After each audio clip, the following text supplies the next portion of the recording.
Here we are. We're at my farm in Olowalu, and I want to point out what's going on over my shoulder over here.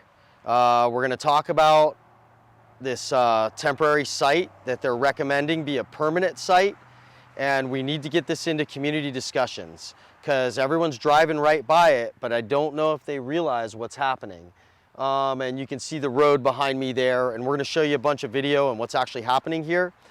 So if you feel like it's not right and you understand the ramifications of this, then you need to let it be known, because the county does not seem to know this, and they seem to think that the community supports this being put here. And so we're going to try to go through this, and this is a bit of community information that we're trying to put out to you right now. I say this with all humility. I don't mean to speak for anyone else. I'm simply putting it out there because I believe there needs to be a large discussion which involves our entire community, and especially Kanaka Maoli and all of the kupuna, because we need to hear what our community actually wants to happen. This could have repercussions far beyond what people think. And a few hundred yards from our most precious resource, the ocean.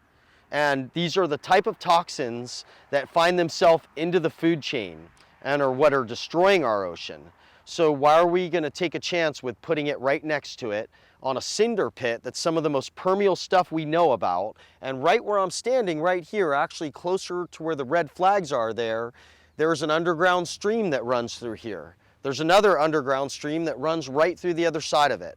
This is all mapped out in fact. So we need to make these decisions based on these facts and not some of the stuff we're being told. Aloha folks, I want to point out something of major concern, and it's because I'm the direct neighbor to it, and I don't think that my whole community has been involved in making these decisions. So we're talking about the Olowalu dump site. But there's an area right here where they're talking about the temporary deposition site is what they call it. I believe it is 4.7 acres total for that temporary site. We also see that's right with it, and what we see that they're doing construction on right now already is also their permanent suggestion for a permanent site.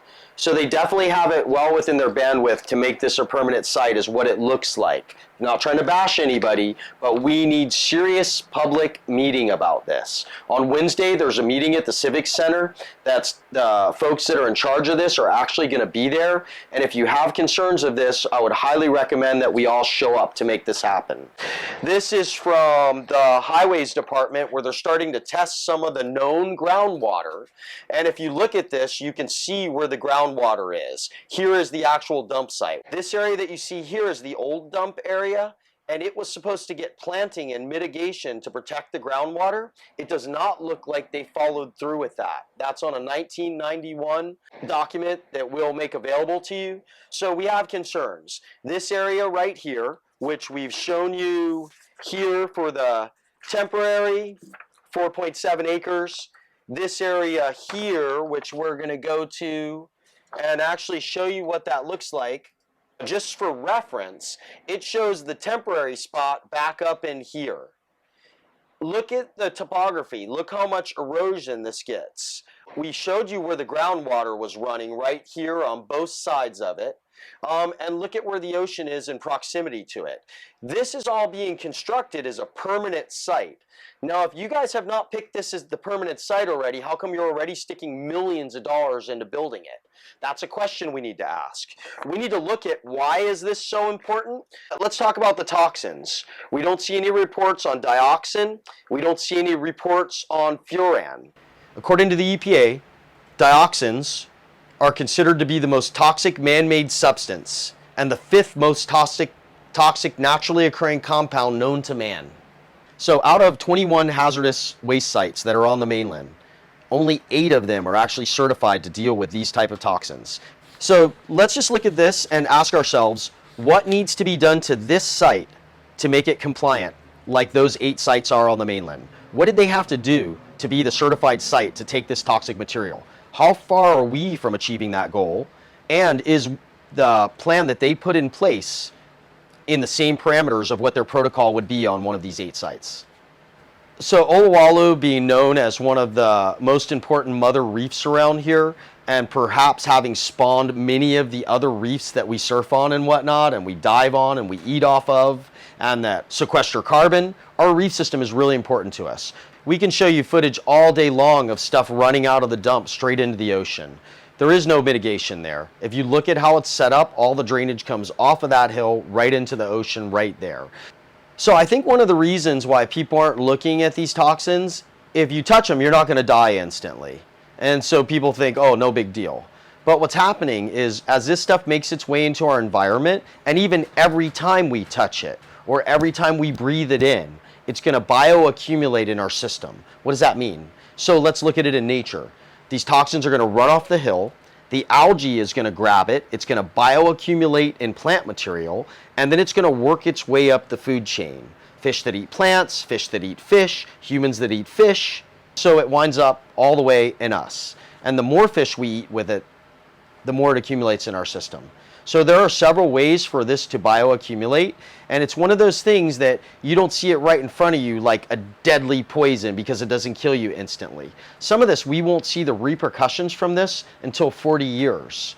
But we already know because we see the repercussion in other places. So I think that people should start to look at that, do your homework on what it is and what it means, demand that the county, the state, the powers that be test for it and release that data to the community, so that we can make decisions based on facts. Let's get into their plan for the actual temporary site. You're talking about this containment liner. They're talking about putting a non-permeable soil underneath it, and then the native soil foundation. Let's point out it's cinder, one of the most permeable soil foundations that there are, which means that it has a high chance of leaking into the groundwater. Let's look at the rest of their model. This is substrate, all of the white area that you see. The red things are pipes for leachate. Leachate meaning if it rains in it, what happens to the water that goes down through it? How are you getting rid of that? So they say they have a system for pumping it. Where are you pumping it to? What is your protocol for that? These are the questions we need to be asking. They are using an 80 mil liner, HDPE, high density polyethylene. Correct us on that. They could be using a PVC liner, which is worse. So if you look at these first maps, we're looking at this area right here. So to put that in the context of what we see in front of us, that is right here. This map does not show that there's a 40 or 50 foot drop straight downhill right here. Where else is it? So it looks like that containment is taking place here. And then what they're digging out, what they show on the next sheet, is where the permanent area will go. And if they're not planning to put the permanent area there, then how come it's already halfway built? The permanent area is what they're working on. So it sounds to me like we need a lot of discussion about this. And why? Why are we worried about the liner leaking?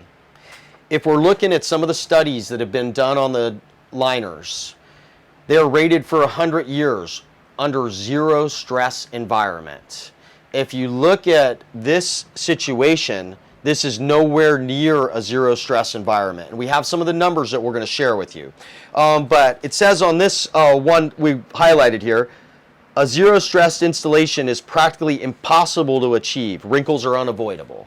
So now you're going to go with an 80 mil liner under it, and you're saying that that's going to protect us for 70 years, 100 years. So what's in here? A whole list of things we have here for you. But if we look, which is already confirmed by the state, asbestos, copper, arsenic, dozens of heavy metals. But what we really want to look at, what they're not telling you and you don't see any information on, is let's talk about dioxins. Dioxins are considered to be the most toxic man-made substance and the fifth most toxic naturally occurring compound known to man. Let me just point out PVC. When PVC pipes are burned, they release dioxins, a group of highly toxic compounds that pose significant health stress. They include reproductive, developmental issues, immune system, hormonal influence, cancer. The productions of dioxin is particularly prevalent during the low and incomplete combustion of PVC, which contains high levels of chlorine. Something to be said for that. So is this what we want to put a few hundred yards from the ocean in a super permeable cinder bed? I think that we need to hear from our community about this, and that we all need to make our concerns heard. And it's really important, that meeting on Wednesday and every Wednesday. I think that we need to show up and let people know that there should be better alternatives to this. The EPA is willing to ship all of this material off island. The county has told them that it is the community's will that it stay here for several reasons. Because of EV, bones, and other concerns. I'm not sure what the other concerns are, but if you look at the amount for the potential of that being in the ash, the repercussions of the danger of some of the toxic materials in here far outweigh, in my opinion. But I think this is a discussion for the entire community, so we need to show up. If you feel like I do, if you see the truths in what we're saying, that this needs more community discussion, then let's all get together and make this a call to action to really let your voices be heard and let people know. Are we all right putting something in a containment system that we're saying will last for 70 years? That's not enough. If we look at the numbers and some of the studies done on the PVC liners, I'm going to quote one right here. Of all the liners that have failed in the last 20 years, a very limited numbers of ways, but none have just worn out or generally degraded. And this is where the information comes on, or that they're a 100-year liner. Now, if you really look in this, however, our practical experience with HDPE, 30 years is what it's actually known to. Some say 25 years, some say 10 years. Guess what? They don't give you a 100-year warranty on it. They give you a 25-year warranty on it. And that's because it's based on the practical use. It's also based on the fact that there will be folds. There will be stress on it. I can't think of a more high-stress environment to be putting this and trying to protect our natural resources and groundwater. It seems ridiculous to me. So how do we get our community involved? Show up, make your voices heard. This Wednesday at the Civic Center, there's a meeting on it. And we're just going to constantly try to provide information and arm you with the facts. Let's talk about protocol. You're moving some of the most toxic substances known on the planet, and you're simply going to, it shows them here, loading it into the back of a semi, and it has a liner on it. If you look at that liner's not coming out of the front. So that liner very much looks to be two-sided. I'm guessing they're going to wrap that back over it, not totally contained, and they're spraying water on it. It says right there, wet spray. What is the protocol for that water? Where's that water going that now contains these toxic elements? How much of it are you spraying? We want it spelled out to us. We want the protocol to see it clearly what that looks like. That's really important because it's a big issue. That water has the toxins in it. Now you're going to put them into a place that has a wetland under it where it was sitting there dry, but now you've made the potential for it to leach into the soil even higher. Okay? So that's one thing. What is the protocol? What if it's windy? How are those tarps going to be on the side of the truck? We already know that there was a 100-mile-an-hour wind when this happened. So what is the wind protocol? Not only here when you're picking up and you're bringing it to the site, but now let's look at the site. This is the diagram that they've made for us. And we can tell that, one, it's a 4-acre site, but if you actually look at the mass of their diagram, they're not sitting 4 acres. It all of a sudden just became a 2.2 acre site if you actually look at what's happening, and because of all the substrate they have to put around it, the area that they have to work with, the total area with everything is 4.7 acres. So how are they going to support their infrastructure around it? Number two, you see the leachate pipes. When the water comes out, where is the protocol for where that water is going? What if we just got a 100-year storm and we dumped 12 inches of water in this massive reservoir at one time? It's leached through here and now has the potential to be toxic. Where are you going to put that water? What are you going to do with it? What's your protocol? Also, we want to point out that we have extreme winds in Olowalu, and I'm sure there's some average numbers out there, but I counted last year over 100 days with over 35 to 40 mile an hour gusts coming, and it always blows straight offshore into the ocean or from the dump towards us and then offshore. We know about this. So what is your wind protocol? You're dumping stuff in the hole. You have massive 100 trucks a day coming in there if you expect to do it within 3 years. We've ran those numbers as well. And now, on these days that it's windy, what is your protocol? What are you doing to stop that dust from going airborne? And also the fact that this dump, how come we don't hear any reports on the wind?